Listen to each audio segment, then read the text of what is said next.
rehearsing this 65 minutes of dialogue, rehearsing this day in and day out, I became comfortable with the ick.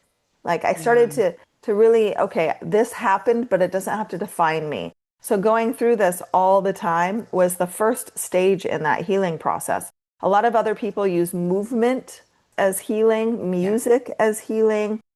For me, it was definitely writing and then having to repetitively perform this and then speaking up. Welcome to the That's Where I'm At podcast. I'm Laura, happily divorced after spending years with a narcissist. I believe keeping secrets will make you sick and that they always come to light in the end. As women, we're often told to be quiet, don't share your story, don't talk about the things we go through. It's making women sick, sad, and suicidal. We don't have to be on the other side to share our story. This show is for the women still in the middle of the mess, but showing up bravely as they heal. It's time to share these stories with each other so we can learn, grow, and heal together.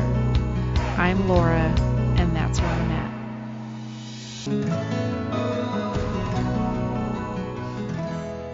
Please take note that this episode may contain subjects that may be triggering to certain listeners. Please take care when listening today.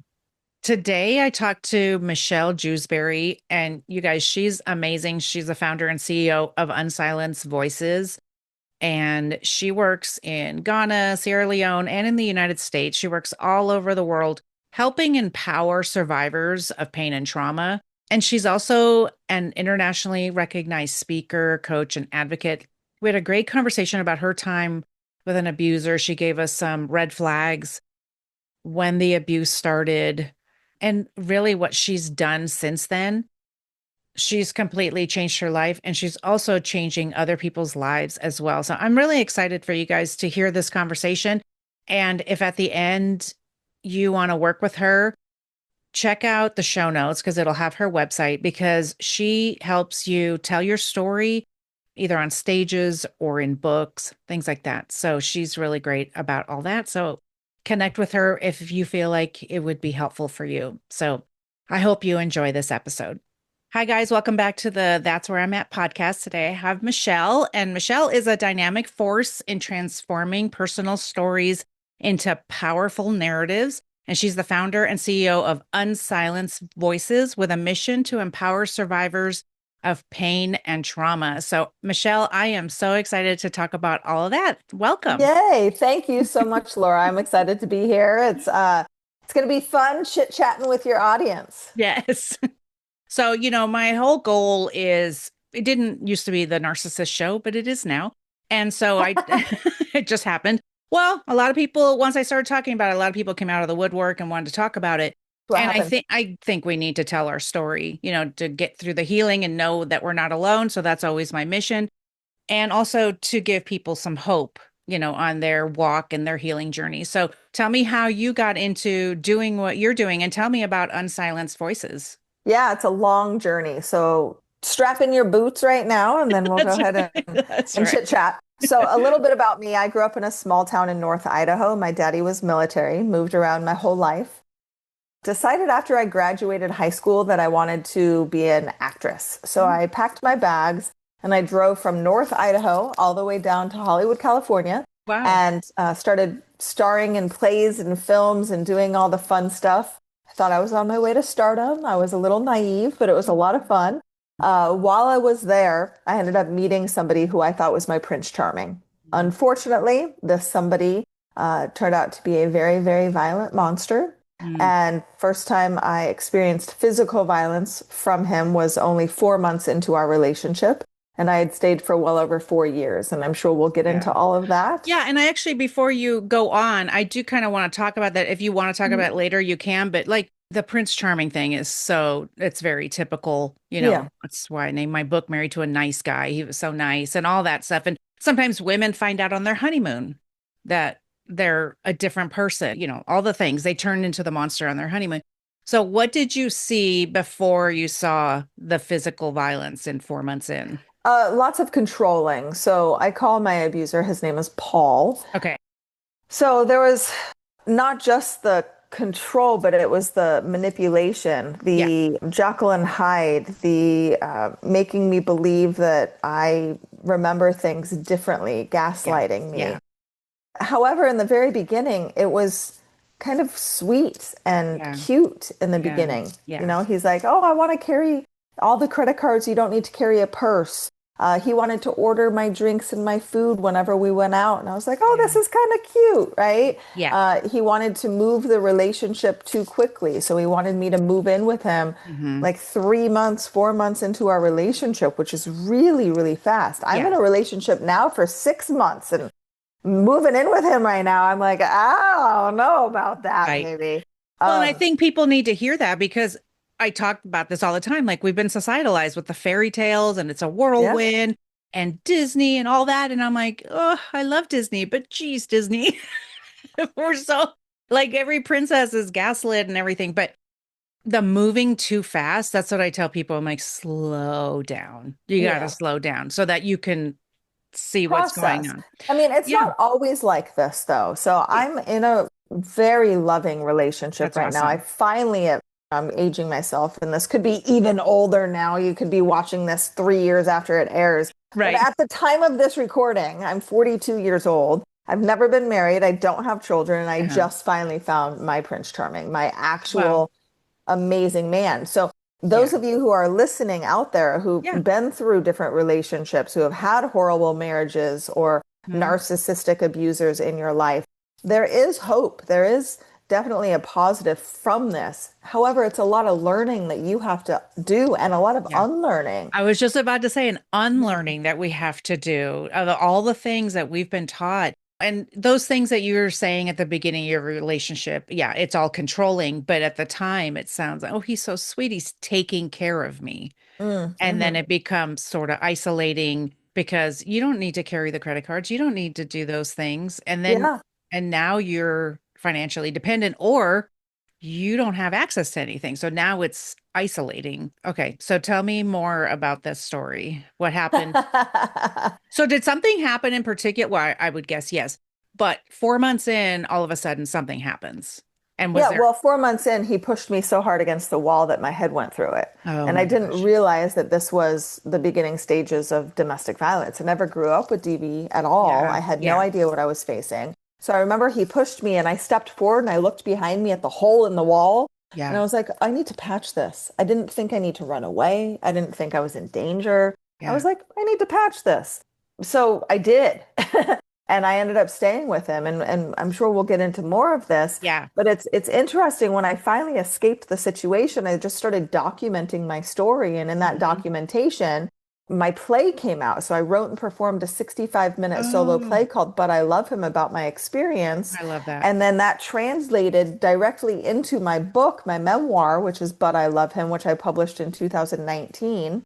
But prior to that, right when I was doing the play, people started coming up to me and telling me their stories. And that's when I looked up at God and I was like, oh, this is way bigger than me. What do you want me to do? Yeah. And 2017, I founded Unsilenced Voices. I sued my abuser, and a large portion of the settlement I used to start the nonprofit, Wow. which is very serendipitous. And Yeah. the bulk of our programming is in Sierra Leone, West Africa. We've done work in Ghana, Rwanda, and the US as well. So we're expanding. If you're watching this years from now, hopefully we're in multiple other countries, but we Wow. definitely need help. We will always need help. Yeah, That's amazing. You sued your abuser? How did I that go? did. Yeah, And I sued what my did you end up abuser. suing him for? So, unfortunately, my statute of limitations ran out Okay. for the physical violence. So, when I left him finally, after 7 times of leaving him, Yeah. he had left me financially strapped and he ruined my credit. He had all of our credit cards maxed out, Hmm. and I was driving a car that I could not afford. So, we found a clause that allowed me to sue him civilly. So I Wow. sued him for the pain and trauma that he made me endure, Hmm. the financial repercussions, all of it. Now, if you Google it, we got pennies on the dollar. And Okay. legally speaking, I can't talk about the actual Yeah. settlement Yeah. agreement, but we got pennies on the dollar. What I did get from this is my voice back. Yeah. So when I Yeah. got my voice back after 4 years of a damn lawsuit, it made me feel empowered that I could accomplish all of this, which then after, writing my first book, I started speaking and coaching and traveling. And now I get to help people tell their stories. Yeah. And I have an entire business on helping other people, which is awesome. That's Absolutely amazing. amazing. Yeah. Yeah, I love that. That's how I felt like after this. I was like, no, I've never had a voice like my entire life. And I had to talk about it. And so many people told me not to talk about it, which doesn't help anybody except the No. abuser. Yeah. And I couldn't not talk about it. Like there was no way I had to say it because when I started talking about it, I had people like that saying, my first marriage was abusive. Did you know that? Well, no, because we don't talk about Because it. we don't talk about it. Hmm. Yeah. And so I felt really alone. I felt ashamed. Of course, that's a core feeling that you get when you leave abuse. You feel ashamed because of the way they've broken you down. And I was like, why am I ashamed? I didn't understand that. And I had to unpack all of that. Took a lot of work. I'm still working on it. There's Hmm. still things that come up. I spent 33 years with them, of course. So it's a lot of stuff still comes up and I'm still thinking about things and unraveling things. But the Yeah. I one mean, thing, we still get triggered for sure. There's oh, for sure. so many times. I got triggered for something over the summer. And I was like, I can't believe I got triggered for this. And my coach was like, well, yeah, of course. Of course it's going Yeah. to trigger you. It's like, and it's okay Hmm. because we're human and we spent a long time with these people and all that. So, and you said you tried to leave 7 times, and that's Yeah. very common. And Hmm. that's the average number that women try to leave. I did that as well, saying every month to my therapist, I'm going to leave this month. I'm going to leave this month. I have a friend who said I can stay with her. I'm going to leave this month. And I never did until the last time. And then I left. But yeah, I did that for months and months. Just like I just couldn't do it. I was stuck in freeze. I was so scared to make a decision. And what if he got mad at me? Yeah. Of course, I was holding on to hope, living off of his breadcrumbs and holding on to hope, though there weren't very many breadcrumbs at the end. I was in full discard. So I couldn't live off of those anymore. So tell me about, so you stayed 4 more years after the abuse started happening. Well, where you could see it, because before it was still abusive, but Yeah. It was just emotional manipulation for yeah. sure. Uh-huh. And yeah, tell me a little bit about that and what gave you the strength to leave. Yeah. It's interesting. Police were involved multiple times in our short relationship. And I say short because I know people like yourself who have Mhm. been married to narcissists and abusers for 10, 15, 20, 30 years. Yeah. But we had extreme violence and brutality. Like he had thrown my head, slammed it against a cement bench in front of people. Police Mhm. got involved. There was all Wow. kinds of things that happened then. So I worked with him.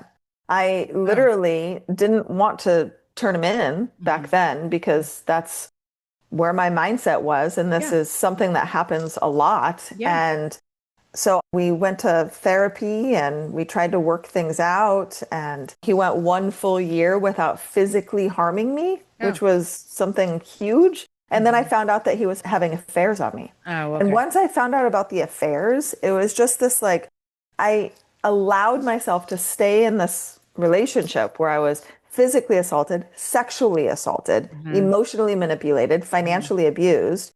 And now you cheat on me? So subconsciously, I was like, what the heck? I can't do this. And I swallowed a bottle for the next couple weeks. Like Uh-huh. every night, I was just drinking myself Yeah. into my bottle. And finally, he looked at me and said, "You need to go to LA and put yourself back together, and then we'll get back together." And then when I went back to LA, that's when I started to document my story. When I read it back to myself, I was like, "Oh, how is this me? My mama raised me to be a strong, independent woman. How am I reading about myself in this horrible story?" And that's when I was like, I have to do something. Yeah. And he ended up assaulting another woman after me, Oh my which goodness. then became the nail in the coffin to move forward. Mhm. She ended up suing him, and I ended up suing civilly. So, Wow. That's yeah. amazing. My ex sent me to therapy to work on myself as well. That's where I found my voice. It's like, Yeah. it's like, thank you. Well, they do drive you so insane. And he would tell me, and this is a big red flag on a silver platter, I don't have anything to work on. So if you have a problem with what I'm doing, you have to go to therapy to learn how to deal with it. Now, I had been with this man since I was 22 years old. So of course I trusted him. And I thought, okay, so that makes sense. Yes, because I never had like, I think when you don't have your self-esteem, when you don't have any self-worth, when you've been told all your life what you have to say doesn't matter, I don't think you, like for me, I sure didn't think, oh, okay, I should demand of him to treat me better or whatever. But instead, I was like, oh, okay, yeah, I'll go to therapy and get better, whatever that means. Be a better wife, because that was the issue. If I was a better wife, then we wouldn't have all these problems. And now I know it was if I would just be more quiet and Mm. and not Docile and submissive. Yeah. yes, and not set any boundaries with him and not expect him to do anything, then everything would be fine. And I was like, no, I can't do that. So that's when I started waking up was, of course, it took years and years of therapy, but I started waking up in there to the point where my kids were like, wow, you're really making a big difference. Therapy's really great for you and et cetera. Mm. You know, because I used to be a yelly, screamy mom who was Mm. dysregulated and unsupported. So Got it. I was super angry all the time. It's amazing how I'm not an angry person anymore That's a good thing for sure. when I'm not actively being abused. It's so crazy. Yeah, it's interesting when you're out of those situations, the prosperity that you actually get, like not just financially, but for your soul. You're out of abuse, you're out Yeah. of this always having to stand guard, be timid, always walking on eggshells. Once you get Yeah. out of that, it's like, oh my gosh, a breath of fresh air. What does this Yeah. look like? And for some people, it's very, very challenging to go Yeah. from being abused for 15, 20, 30 years, and then all Yeah. of a sudden you have your voice again. It's Hmm. uh it's like The Handmaid's Tale. If you've ever seen The Handmaid's Tale, when Yes. Jean Yes. finally escapes Yeah. Gilead, she loses her mind. She doesn't know what she's doing. Right. And that's Exactly. kind of what happens. And this is why I highly recommend therapy. I went Yes. through 8+ years of therapy Hmm. and I still get triggered, Laura. We talked about Yeah. this. But I mean, therapy is definitely essential in our healing and speaking up. And this is why, I help people publish Hmm. their stories, Yeah. write their stories, speak their stories, Hmm. craft your message. And I think that it's super important to do so because our stories are not just for us. Our Yeah. stories are to help other people. And Laura, this Yeah. is why you started a podcast. Right, exactly. And I Yeah. get in my DMs all the time, people saying it's because of you that I feel like it's okay to talk about this, even if it's Mhm. just in my DM, even if it's just seeing your videos gives me hope that it's going to be okay. Yeah. That's why I was really embarrassed. I'm like 33 years. Oh my gosh, it's so embarrassing. But I have to say that telling people it was 33 years and I'm okay now. Like, I want you to know that you're going to be okay. So if you didn't last 33 years like I did, and I have found people who've lasted longer, but if you didn't last 33 years, you're going to be okay because we Yeah. can do it. It's so true when you come out and you're like, just making those little decisions when I'm doing coaching, just telling them, like, just even if it's something silly, like, where do you want to go for lunch? Because in the past, maybe you didn't have that choice. Like, what were some Hmm. choices that I just remember all the time him saying, like, what time do you want to leave to go, say, like, to the airport or whatever? Anytime he asked me what time I wanted to leave, that was one of our fights because it was always wrong. It was the wrong answer. But I like to be there. I didn't want to be like walking in the door and getting on the plane. Like that was stressing me out. And we have a Yeah. very busy airport. And so having these conversations, like, okay, we'll go whatever time you want to go. And now it's a pleasure. I leave whenever I want. I just That's go. hilarious. I don't worry about it. Oh, I'm at the airport too early. Well, that's fine. I'll just sit here and read or whatever. And those are the things that we have to remember to look at, right? Those small wins, those small wins. When you were talking about the book, I did my journal as part of my book. Mm-hmm. And when I started looking through all my journals, I'm like, holy crap. Yeah. He's been a narcissist this whole time, but I didn't know what a narcissist was. I didn't know what emotional abuse was. I grew up, I'm 58. So I grew up in a time where if you weren't being hit, it wasn't abuse. It's a So plus. Yeah. yeah. And so I just didn't know any better. And of course, it was very familiar from my family. My family's kind of toxic. So it was very familiar. And so it just kind of all transferred over. It all seemed the same. And one day, maybe I'll have somebody who feels safe in my life because I haven't had that yet. You will, I promise I you. I know. Well, mean, my kids and my cat. So, yeah. and I have beautiful friends. Okay, who are the people that are coming to you when they're looking to write their story or any way working with you, write their story or tell their story? Who are the people that Yeah, are coming to so you? so I run a for-profit and a nonprofit. Okay. So Unsilenced Voices is the nonprofit organization. The bulk of our programming, like I said, is in Sierra Leone. So we have sensitization programs. We help and work with the sex workers. We have a program called Matilda's program, one of the Okay. first young ladies that we enrolled through Vocational Training Center. She was spunky and had this amazing personality, and the teachers used to WhatsApp me like, I can't handle her. But she was awesome. And unfortunately, we didn't know that she was HIV positive. And by the Um, time we found out, she was in her village with full-blown AIDS and she had passed mm, away. So we actually named our vocational training program, mm, Matilda's program, after her. So yeah. we work with hundreds now of young girls who have been either trafficked to the country, Hmm. sexually abused, many of them, I mean, starting at Yeah. young. Yeah. A lot of our girls who are still children, 11, 12 years old, have children. And then domestic violence. There's most every one of these young ladies have experienced domestic violence, whether from their partners, their spouse, sexual abuse. I mean, you name it, all kinds of things. So we work with a lot of the sex workers there, getting them off the Okay. streets, encouraging them. We do malnutrition programs. At the Mm. time of this recording, we're working with the U.S. Peace Corps to help bring nutrition to young babies who are Mhm. literally starving to death in Sierra Yeah. Leone. So we do Yeah. that. We have a savings box program in two of the villages that we help support, Oh. Salahun and Tobu Village, a couple years ago. So this was 2021 or 22. I think it might have been Hmm. 22. We filmed a TV show with the Fixers on BYU, and we are Hmm. season 4, episode 2 of Oh, that. We awesome. built a cassava processing facility for one of the villages that we support. So we do a lot of agricultural programs as well. Hmm. So there's a lot that we do, Yeah. all focused on empowering survivors Amazing. and really kind of moving past the abuse and being self-sufficient, prosperity, right? So then I have the for-profit, and the Hmm. for-profit right now, we help people in 3 different ways. One is one-on-one coaching, which I only take on about 4 or 5 one-on-one clients per quarter because it's just a lot of work. Yeah. Help you take your story, publish your story, get on stages. We're really good at getting massive exposure. So ABC, NBC, CBS, Fox. This Friday, which is going to be like 30 Fridays ago now. Right. I'll be on Channel 8, which is NBC, just was on Fox 13 for our book Awesome. collaboration. So one-on-one is awesome.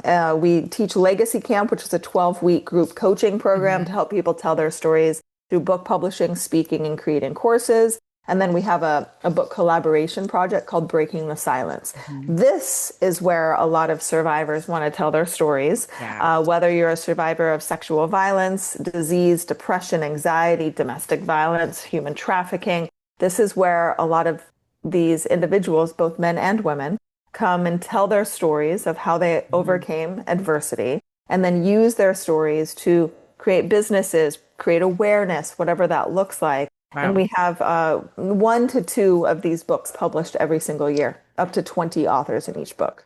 I love collaborative books. I'm in one right now. And Yeah, that's awesome. I've done multiple ones and I think they're a lot of fun. It's a great way to like get your feet wet, to try Yeah, out definitely. Mhm. writing your story. I've had some that are really short that you have to do really short chapters and the ones that are longer. And it's great to take that, even though I've written a book, it's different when you just have to tell it all in a chapter. Yeah. And that's been a really great way to get your feet wet and tell your story. I love that. So I've done a few of those. So tell me about why you guys are in Sierra Leone. How did you end Yeah. up there? A lot of people ask me that question. And let's see, back in 2016, I was a bartender, literally pouring Jack and Cokes. And I felt this calling from God. After I performed Hmm. my play, I was like, I'm supposed to start a nonprofit. I have no idea what I'm doing. I don't have the background for this. So while I'm pouring a drink, I'm like, hey, Jeff, I think I want to start a nonprofit. Okay, cool, Michelle, grab me my beer. So lo and behold, I ended up, coming up with this idea, and people at the bar rail helped me with the name and all kinds of things. And then this Ghanaian doctor came into my bar and said, Oh. I love your idea. why don't you go to my home country and see what you can do? And that's what I did. I packed my bags and I flew to Ghana. Prior to me starting Unsilenced Voices, I was volunteering for an organization that worked in Sierra Leone. So I had a heart for Sierra Leone. I went on a mission trip to Sierra Leone in 2016. So after we started UV, I was like, I want to make sure to impact Sierra Leone. And we expanded from Ghana to then Sierra Leone. And then Rwanda contacted us in 2020, and we worked with two different Wow. organizations in Rwanda for a couple of years. And then we published a curriculum in the US called Graced for Prosperity that a lot of organizations can utilize to help and rehabilitate survivors back into society. We teach a lot about financial literacy. We are non-secular, however, we do stand firm in Christian values and beliefs. So Right. there is a Christian spin to the Hmm. curriculum. But yeah, so that's kind of how. I mean, it was just Wow. God opening the doors. You know what's funny, Laura? When I was young, well Mhm. before I found God, I used to have dreams about me surrounded by a bunch of African children, Oh, how and I funny. didn't know what that was. Right. Yeah. And looking back now, I understand that He is using me to help other people speak up. Yeah. I feel like the things that are inside of us are going to come out no matter what. That Yeah. I'm doing this kind of work. I've always loved helping women. I've always loved helping build women up and encourage them and all this stuff. Like I've done that in church, I've done that in my life. And it's like, it's not unusual that this is what I'm doing and that in my coaching groups and everything that I'm talking to women to help build them up. And I just sort of forgot about myself in there for a few Mm. years, but that I'm doing this. So it's not a surprise that you had this dream at some point and it's still in there. Yeah. That's really exciting. Yeah, it's definitely really exciting. And I mean, if you're listening to this podcast, then know Mhm. your story matters and what it is that you've gone through matters. Oftentimes people pop their collar and say there's nothing wrong.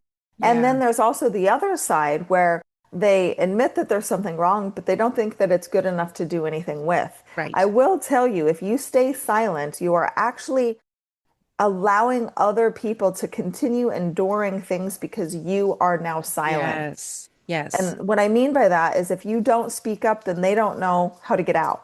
Because Yes. Laura, you're going to impact people differently than I'm Mhm. going to impact people. At the Yes. time of this recording, there's 8 billion people on this planet. Another Right. 10 years, there's going to be 16 billion people. Yeah.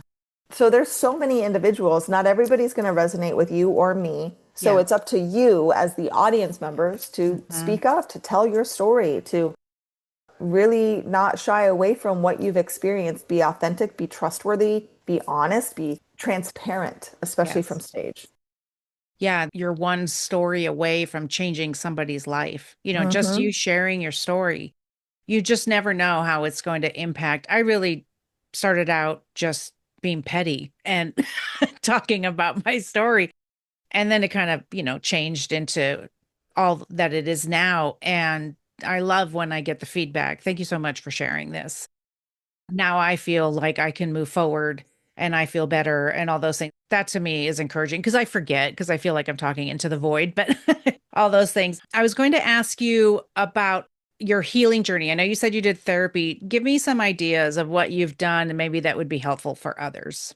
Yeah, you know what's interesting is writing therapy, I truly believe is the Mhm. best form of healing, Yeah. especially for me. It may not be for everybody, but for Mhm. me, it definitely was.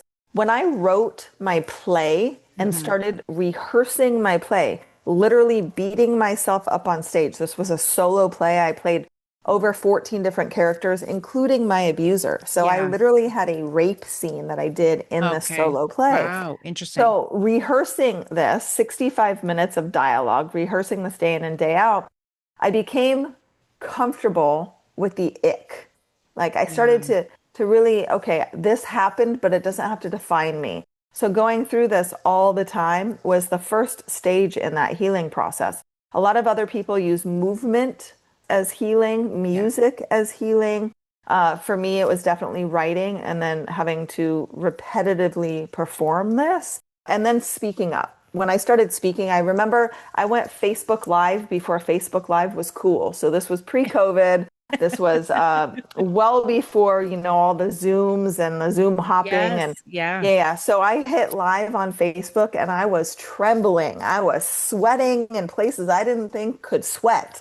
And I just started saying my story. And, That's awesome. I thought worst case scenario, like people are going to judge me. People are going to say Yeah. this. Other people might not believe me, blah, blah, blah, blah, blah. Hmm. What came was mostly came was people supporting me and supportive comments and encouragement, just like you, Laura. I'm so happy that you spoke up. Now I have the courage to speak up, or now I Yeah. can leave this abusive situation and things Right. like that. So that gave me the confidence to continue moving Hmm. forward. And there's always going to be naysayers. Let me tell you Always. what, I published my first book and there's a negative comment. There's probably multiple by now Yeah. about like, I can't believe she stayed and did this and blah, blah, Yeah. blah. I'm like, you I know, know. I have those too. And I'm just like, whatever. Like, yeah, I yeah. can't worry about it. I mean, it's better than the book you didn't write. That's what I say to people.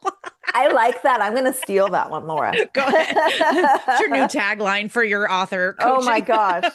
Oh my gosh. I think it might be a little too harsh, but I definitely like that. Yeah, Well, yeah. that's what I usually think because I just tell people, sometimes when people are like, oh, whatever, no big deal, I'm just like, it's better than what you've done. Like, you haven't done anything. You're Yeah. sitting over here criticizing me. Like, I don't say that to people I like, I say that to people that are like, why are you talking to me like that? And most of the time, it's like, I just let it roll off Roll my off your back back. because it doesn't really matter. I know what I'm supposed to do. And then did you find this, when you were telling your story, of course, you're going to have the naysayers. This was surprising to me. I didn't know I would have naysayers. I didn't know that people wouldn't be supportive. I was so sheltered or something. I don't know. I was in abuse for 33 years. So I really didn't know. I just thought, I'm going to tell my story and people are going to believe me and they're going to support me and they're just going to walk alongside me, whatever that means. And I had people who were like, are you sure? He seems like such a nice guy. Did that Mhm. really happen? And And I then the lost, victim blaming, right? yeah, That's what and I you lost just said. friends. I Mhm. lost friends who Yeah. were like, I don't, and you shouldn't talk about it. Just forgive him, move on. The forgive him and move on thing was like, to me, was really damaging because yes, we can forgive, but man, Do don't not forget. like, hey, can I have a minute? Like it just happened.